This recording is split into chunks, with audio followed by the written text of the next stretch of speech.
coral empire expands every year, the Clone War rages on. Have you ever thought about how coral reproduce? I'd say probably not, but you're on my page, which means the likelihood that you probably have actually goes up significantly. Either way, I'm going to tell you. Most coral reproduces similar to a starfish or sea anemone, splitting itself in two and continuing the species that way. However, some coral does reproduce the newfangled way.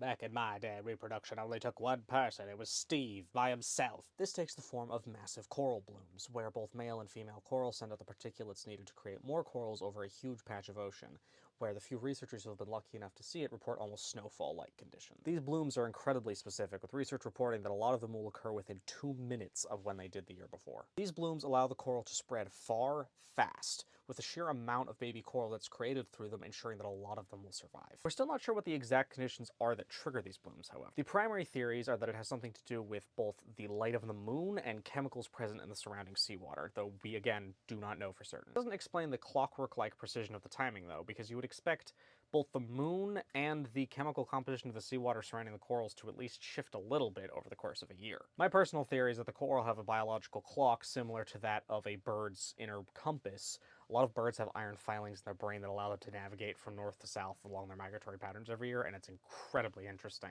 But, again, nobody knows for sure. Let me know what you think it is in the comments. Like and subscribe.